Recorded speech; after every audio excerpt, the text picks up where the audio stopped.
welcome to the B-Side. I'm Christina. And I'm Miguel. So we released our new R&B For Old Heads episode a couple weeks ago, and we didn't intend for this to happen, but it came out on the same day that SZA released her second album, SOS. Her highly anticipated. Yes, which we mentioned in the episode. Mm-hmm. Even though we spent like 7 minutes butchering her verse on All the Stars, we don't have a hatred for SZA. Mm-hmm. I just don't listen to her. You used to listen to her, but you stopped once you realized that we couldn't understand what she was saying. Yeah, and it started to weird me out. Yeah. So since then, the album came out yesterday, and you've listened to it and watched a couple of her interviews, and you've come up with something. Yes. So as we were saying, some people might have thought that we hate her, but we don't. We don't. I actually really like her voice and I like her melodies, which is why I used to listen to her. But we won't get too much into this again. But that whole quote unquote italic style of singing just started to weird me out.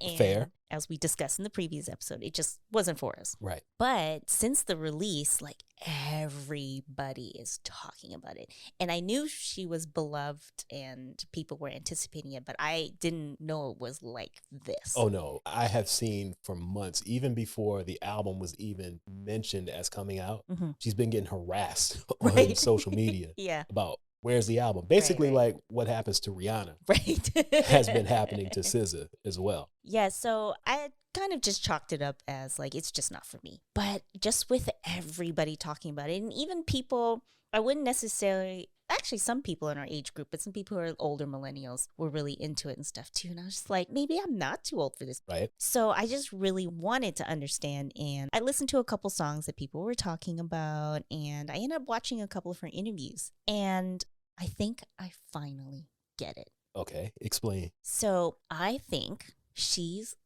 I don't know if this is a hot take.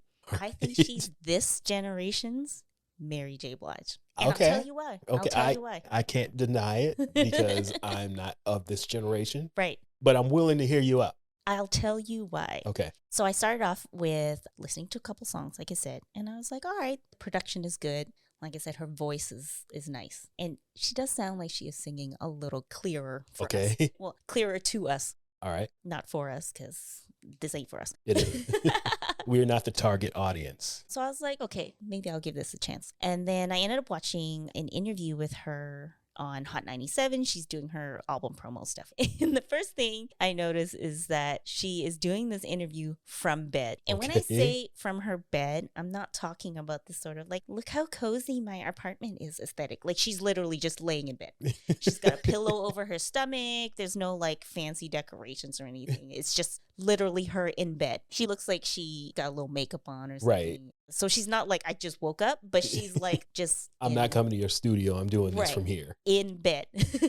And then just throughout the whole interview, she was being very candid, very like, I'm just talking to my friend. Like the interviewer was, even though it was a very casual interview, she's a radio DJ. She's still in that interview zone. But the way SZA is responding to the questions is very much like, I'm talking to my girlfriend, casual tone. And she's talking about the inspiration behind the album and her feelings about releasing her art to the world. Her and her fiance had apparently broken up and she's, justifiably going through it. Right.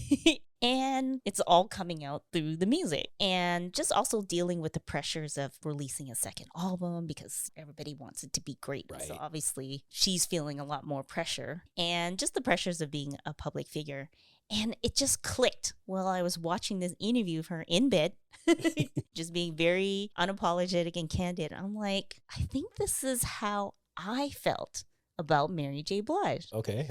I can see where you're going with that now. Yeah. So the very candid interviews, the little to no media training. I don't know if SZA has any, but like I said, it was a very casual interview. The bearing of your soul through your music, the raw emotion. Because remember in the episode about Mary, we kept going on and on about how Casey must have been putting her through the ringer because she is going through it. Yes. And it's all in her music. And He's in these damn songs too, but that's another story. Okay. Wait. So No. KC. The only difference is I was just gonna say that the guy that she's speaking about no. is on the song. So he isn't. He's not. So Mary had an additional layer of actually having that toxic man on the right. album and working on the album, which SZA didn't. But it just all clicked with me. And then also, one of the things that we liked about Mary, in addition to just sort of this raw emotion, was that she had hip hop swagger. Right. And so does SZA, just the way she is. She's the first lady of TDE. Right. And there's even a song with ODB on this new album.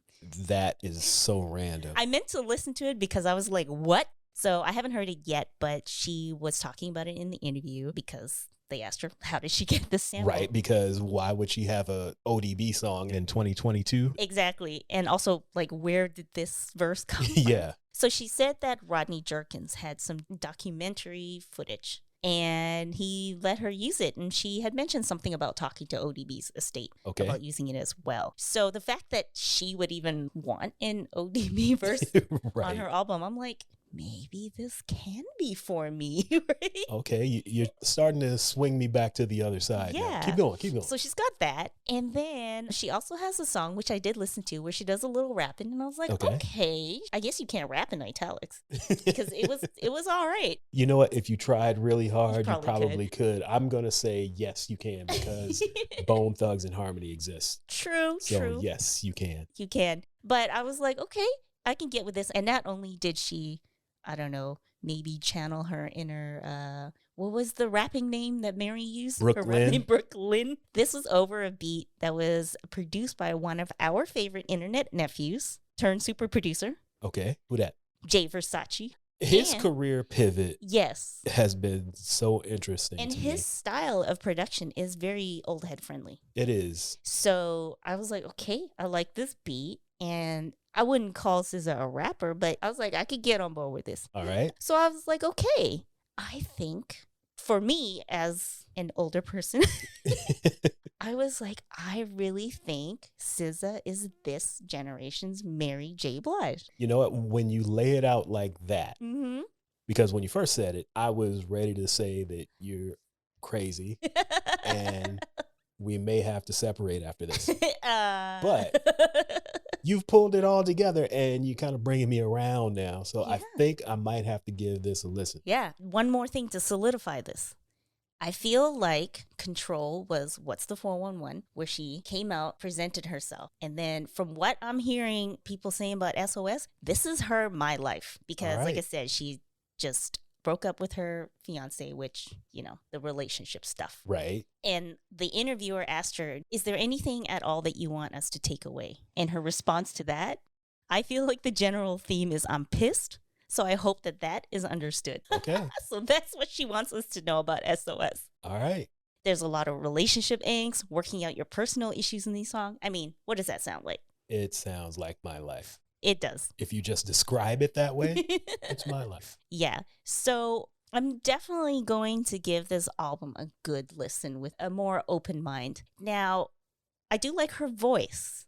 There is 23 songs, though, so I'm not sure if it still is for me.